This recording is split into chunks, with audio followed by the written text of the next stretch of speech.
बिस्मिल्लाहिर्रहमानिर्रहीम अस्सलामु अलैकुम रहमतुल्लाह। अब देख रहे हैं रूहानी बुक यूट्यूब चैनल में हूँ मुफ्ती बिलाल अहमद कादरी।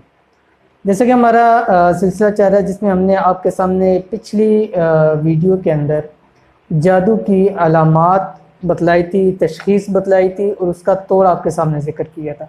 और उस वीडियो के अंदर बताया था कि 3 पार्ट हम रखेंगे। पहला जादू के हवाले से उसकी अलामात क्या हैं और उसकी तशख़ीस क्या है और वो उसका तोड़ क्या है।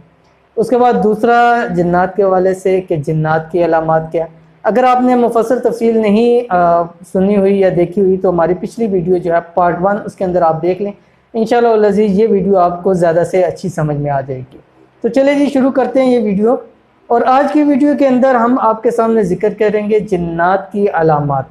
जैसे कि मैंने आपको बताया था पिछली वीडियो के अंदर कि मेरे पास जो लोग आते हैं उनका एक वैलिड सवाल होता है कि मुफ्ती साहब हम पर क्या है, जादू है, जिन्नात है या नज़र पात है, क्योंकि ये तीनों चीज़ें अमूमन होती हैं। इनमें से कोई ना कोई एक तो ज़रूर होती है।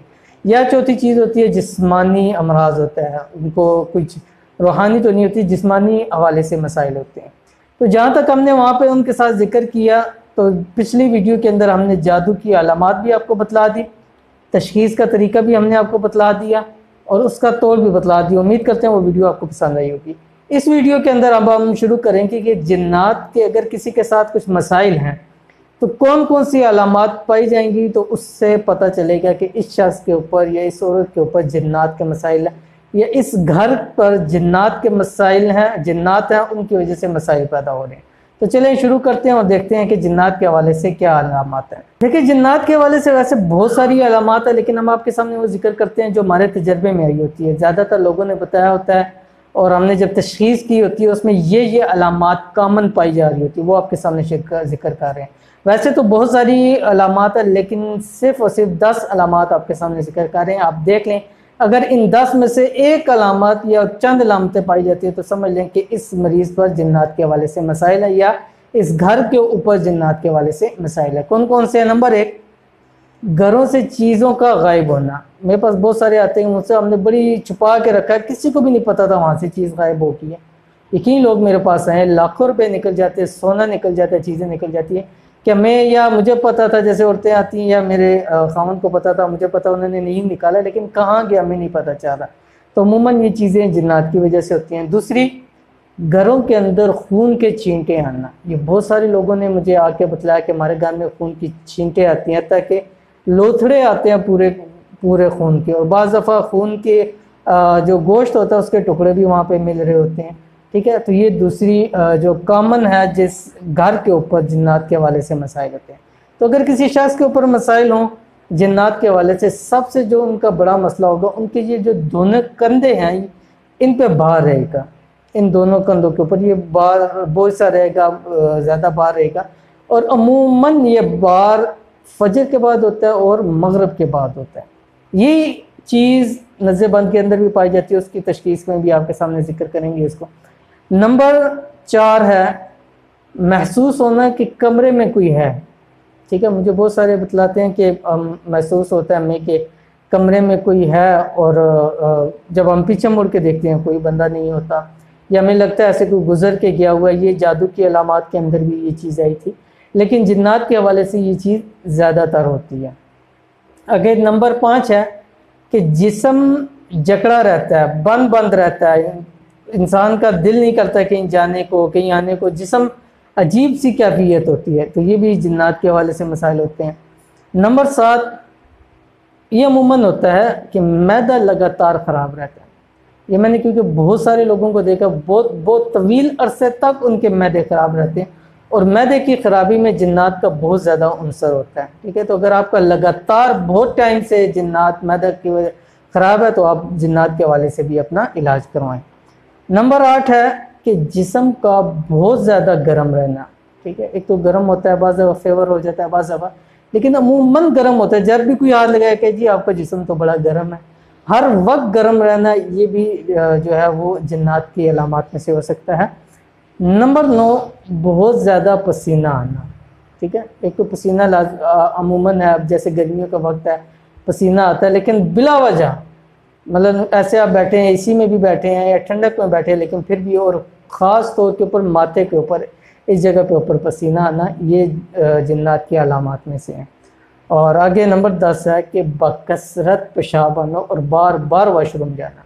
और ये याद रखें, जो वाशरूम है, बैतुल खला है, बैतुल खला है, ये जो है जिन्नात के मस्कन है, समझे, उनके घर हैं ये, ठीक है। तो जब भी इसलिए कहा जाता है कि जब भी आप वाशरूम जाएँ, बैतुल खला जाएँ, तो वहाँ पे जाने से पहले जो उसकी दुआ है, अल्लाहुम्मा इन्नी अऊज़ु बिका मिनल खुबुसी वल खबाइस पढ़ें, और बाहर आके वापस दुआ पढ़ें, गुफ़रानका अल्हम्दुलिल्लाहिल्लज़ी अज़हबा अन्निल अज़ा व आफ़ानी। ये जब दुआएं पढ़ी जाती हैं तो इंसान उन चीज़ों से महफूज रहता है। अब ये जो हो गए अलामात, अगर किसी में एक या कुछ अलामात पाई जाए, अब कैसे इनसे बचा जा सकता है, ठीक है। उसकी बहुत सारे वज़ाइफ हैं, कुरान के अंदर चीज़ें हैं, बहुत सारी हैं, लेकिन हमने जैसे जादू के अलामात के अंदर भी चंद आपको बतलाई थी, और ऐसी तीर बाधा बताई थी कि इंशाअल्लाह लज़ीज़ आपको ज़रूर फ़ायदा होगा।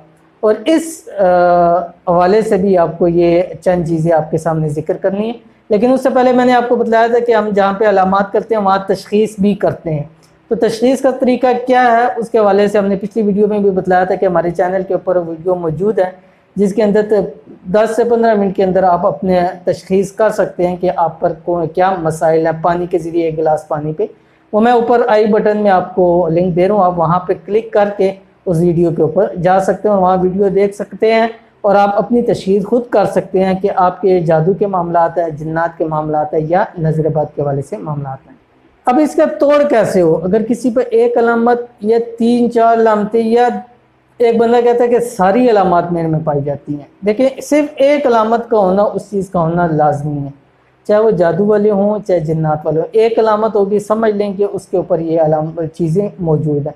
अब अगर किसी शख्स में इन 10 में से एक चीज़ भी पाई जाती है, ठीक है, तो उसके ऊपर अब लाजमी नहीं है कि जिसके जिन्नात के मसाइल हो, ये हो सकता है कि उसके ऊपर कुछ और मसाइल भी हो सकते हैं, ठीक है। लेकिन अगर इस 10 में से एक भी मसला पड़ा जाए तो कैसे आप उसका तोड़ करते हैं, अब आपके सामने 3 तोड़ हम जिक्र करेंगे, इंतहाई आसान करेंगे इंशाअल्लाह लज़ीज़, सब उस पर अमल कर सकते हैं। और ताकि अगर किसी के हवाले से इस हवाले से मसाइल हैं तो अल्लाह ताला उन सबको शिफा अता फरमाए। नंबर 1 ये है कि सुबह और शाम आयतुल कुर्सी 7-7 मरतबा पढ़ के दम करें। जिस शख्स के ऊपर है, औरत के ऊपर है, या घर में है, तो घर में पानी लें, उस पानी के ऊपर 7 मरतबा सूरत आयतुल कुर्सी पढ़ें और उस घर पर छिड़काव करें। आयतुल कुर्सी के हवाले से मैंने शायद आपको पहले भी वाक़या सुनाया, जो मुझे उस्ताद मोहतरम ने सुनाया था कि किसी के साथ जिन्नात का मामला हुआ, तो उसको पता था कि आयतुल कुर्सी पढ़ने से ये जिन्नात जो है ये भाग जाते हैं, ये चले जाते हैं। अब उसने आयतुल कुर्सी शुरू कर दी। अब वो जो जिन था जो उसके उस पर हावी हो रहा था, उसने भी आयतुल कुर्सी पढ़ना शुरू कर दिया। वो कहता है पहले मैं डरा, लेकिन मैंने आयतुल कुर्सी जारी रखी, वो पढ़ता रहा, यहाँ तक कि वो इस लफ्ज़ के ऊपर पहुँचा आखिर में, वला यऊदुहु हिफ्ज़ुहुमा व हुवल अलीयुल अज़ीम। और याद रखिए कि वला यऊदुहु हिफ्ज़ुहुमा व हुवल अली, ये लफ्ज़ जिन्नात नहीं पढ़ सकते। तो कहते हैं जब मैं इस लफ्ज़ के ऊपर पढ़ा तो वो जिन ये नहीं पढ़ा, और वहाँ पे एक शोला बुलंद हुआ और वो जिन वहाँ से गायब हो गया। तो इसलिए चाहिए कि हम एक तो पहली तो आयतुल कुर्सी पढ़नी है 7 मरतबा। अगर कोई शख्स है या किसी पे उस पर दम करें, पानी के ऊपर दम करके दें, या घर के ऊपर करना है तो वाटर में दम करें और घर के अंदर उसको छिड़काव करें। उसी पानी के अंदर सुबह और शाम 313 मरतबा ये पढ़ना है, ये लफ्ज़ वला यऊदुहु हिफ्ज़ुहुमा व हुवल अलीयुल अज़ीम। आयतुल कुर्सी तो अलहदा है 7 मरतबा, लेकिन जो आखिरी है वला यऊदुहु हिफ्ज़ुहुमा व हुवल अलीयुल अज़ीम, ये आपने 313 मरतबा पढ़ के उस पानी पे दम करना है। नंबर 2, तहदीदी नामा मुबारक, जो सहाबी को रात को जब घर के अंदर सो रहे थे तो जिन्नात उनको तंग कर रहे थे, इतना परेशान किया, वो हुज़ूर अकरम सल्लल्लाहु अलैहि वसल्लम की खिदमत में हाजिर हुए और फरमाया कि मुझे इस तरह जिन्नात तंग करते हैं। आप सल्लल्लाहु अलैहि वसल्लम कातिब को बुलाया तो एक ख़त लिखवाया और कहा कि जाके अपने तकिए के सरहाने के नीचे रख दो। अब उसने जब आके रखा तो जिन दरवाजे के बाहर बैठ के रोने लग पड़ा और उन सहाबी से अर्ज़ की कि तुम मुझसे वादा कर, तू इसको यहाँ से हटाएगा, मैं यहाँ से चला जाऊँगा। यानी वो तहदीदी नामा जिसके पास होगा उसके पास जिन्नात नहीं आ सकते, जिस घर में होगा उस घर में जिन्नात का बसेरा नहीं हो सकता। तो इसलिए वो तो एक तो नबी पाक सल्लल्लाहु अलैहि वसल्लम का है ही ख़त मुबारक है, इससे बड़ी बबरकत चीज़ और क्या हो सकती है। दूसरी ख़ास इस चीज़ के लिए तो इंशाअल्लाह लज़ीज़ वो बहुत ज़्यादा फ़ायदा देगा। तो ये आपकी स्क्रीन के ऊपर आ गया तहदीदी नामा मुबारक, और अगर किसी को चाहिए हो तो वो व्हाट्सएप का नंबर आ रहा है, वहाँ पे हमसे ले लें इंशाल्लाह जी, उनको उसकी कॉपी दी जाएगी। वो पढ़ने के लिए नहीं है, घर में लगाने के लिए, तकिए के नीचे रखें, घर के अंदर, सैन में, कमरों के अंदर, हर जगह पे उस्तादीनी नामा मुबारक लगाओ तो बरकत ही बरकत है और जिन्नात से भी फुली तौर पर इंशाल्लाह जी हिफाजत हो जाएगी। नंबर 3 और आखिरी सूरतुल जिन 30वें पारे के अंदर है, ठीक है। उस सूरत को अगर कोई मर्ज है यानी मरीज़ है जिस पे जिन्नात के मसले हैं, उसको वो सुनवाएं सूरतुल जिन। अगर कमरे में या कमरे के अंदर सूरतुल जिन किसी ऑडियो में लगा के, वीडियो में लगा के उसको सुनाएं। अगर वो अपने होश वगैरह में है तो वो कानों में हेडफोन लगा के सूरतुल जिन को सुने। अगर घर में जिन्नात के मसाइल लगते हैं तो उस घर के अंदर फजर के बाद और मगरिब के बाद एक एक मरतबा बुलंद आवाज़ से सूरतुल जिन लगा दें। जहाँ ये सूरतुल जिन लगाई जाएगी वहाँ जिन्नात नहीं होते, और वहाँ जो जिन्नात होंगे, अगर जिन्नात हैं भी तो वो जिन्नात जो है वो तकलीफ़ नहीं देंगे। तो ये थी आज की वीडियो जिसके अंदर हमने पार्ट 2 के हवाले से जिन्नात की तमाम उसके अलामात और तोड़ आपके सामने ज़िक्र कर दिया। तशख़ीस के लिए आपको बतला दिया कि आप हमारी वीडियो देख सकते हैं।